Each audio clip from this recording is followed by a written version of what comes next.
ٹھیک ہے جی، اور ان پر دباؤ پاکستان پہ ڈالنے کی کوشش ہے. کبھی وہ ہیئرنگ ہو رہی ہے جی امریکی سینٹ میں ہو رہی ہے، کبھی وہ جناب امریکی کانگریس میں ہو رہی ہے، کبھی وہ ان کو کھانے کھلائے جاتے ہیں.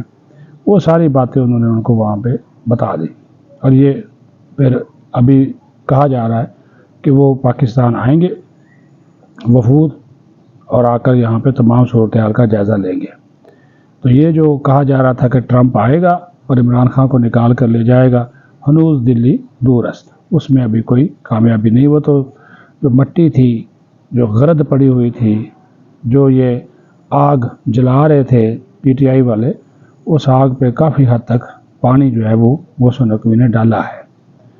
دوسری بات جناب، کل چونکہ کر دیا فارغ عمران خان نے علی امین گنڈاپور کو پارٹی صدارت سے، راجہ صاحب آپ کو بتا چکے. ابھی اگلی جو گیم ہے وہ ہے جناب ان کو وزارت اعلیٰ کو عہدے سے ہٹانا، کیونکہ اس نے پیرنی کو اندر کروایا ہے. پیرنی نے ساری باتیں جا کر بتا دیں عمران خان کو، اور عمران خان نے کل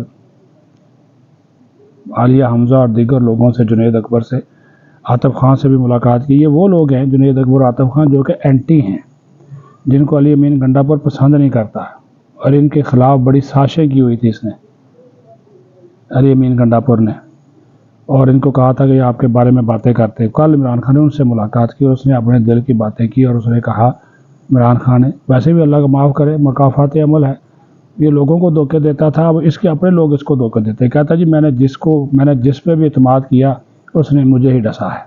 یہ عمران خان کا کہ یہ کل جملہ تھا کہ میں نے جس پہ بھی اعتماد کیا اس نے ہی مجھے ڈسا ہے.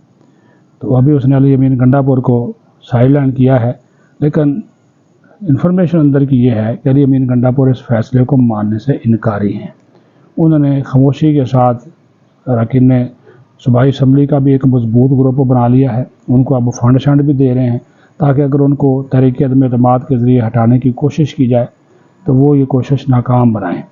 ٹھیک ہے جی، لیکن ظاہر ہے اب وہ تو فیصلہ عمران خان نے کرنا ہے. جس دن اس نے کہہ دیا تو پھر کہہ دیا، لیکن وہ اپنے لگا ہوا ہے. تو وہ پارٹی صدارت سے ہٹائے جانے کے اوپر خوش نہیں ہے. وہ جنید اکبر کو ابھی تک اس نے چارج نہیں دیا عمران خان کے احکامات کے باوجود، حالانکہ اسے کہا گیا کہ وہ اپنی وزارت اعلیٰ کے اوپر توجہ دے اور جو ہے وہ معاملات ابھی چلنے دے، بعد میں دیکھیں گے. لیکن یہ طے ہو چکا کہ وزارت اعلیٰ سے بھی اس کو فارغ کرنا ہے، کیونکہ اس کا جو دوہرا رویہ ہے وہ اس کو لے ڈوبا ہے. دوہرا رویہ، دوگلا پن، وہ اس کو لے ڈوبا ہے. تو یہ چل رہی ہے، لیکن وہ آگے سے رجسٹ کر رہا ہے. اور اس نے جیسے یہ فیصلہ اس تک پہنچا ہے کل، اس نے کل سے جو اپنی لابنگ جو ہے وہ خیبر پختونخوا میں شروع کر دی ہے تاکہ اپنی جو ہے وزارت اعلیٰ وہ بچا سکے.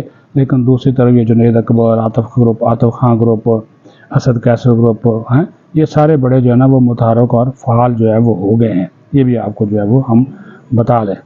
آ جائے جی، ایک وفاقی سیکرٹری کے برابر تنخواہ ہوگی اب ہر ایم این اے اور سینیٹر کی، اور ایک وفاقی سیکرٹری کو اس وقت جو تنخواہ ملتی ہے تقریباً کوئی 7.25 لاکھ روپیہ ہے. 7 لاکھ. اچھا، اس میں کٹوتی ہوتی ہے 1,85,000 کی ٹیکس کی. وہ تمام مراد بھی جو کہ شامل ہوتی ہیں تو وہ بچا کے وہ بنتی ہے جی 5,19,000.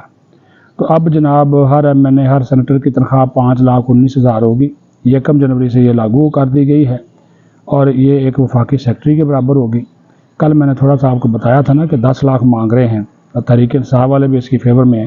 تو آج اس کا میں آپ کو فالو اپ بتا رہا ہوں کہ 10 لاکھ پہ تو اسپیکر نہیں مانا تھا، لیکن 5,19,000 ایک وفاقی سیکرٹری گریڈ 22 کا جو آفیسر ہوتا ہے اس کے برابر جو ہے وہ تنخواہ ہوگی، اور تمام مراحت اور سہولیات بھی ملے گی. تو اب یہ ہوا کہ جتنے اراکین صوبائی اسمبلی تھے ان سب سے زیادہ تنخواہ ان کی ہو گئی ہے.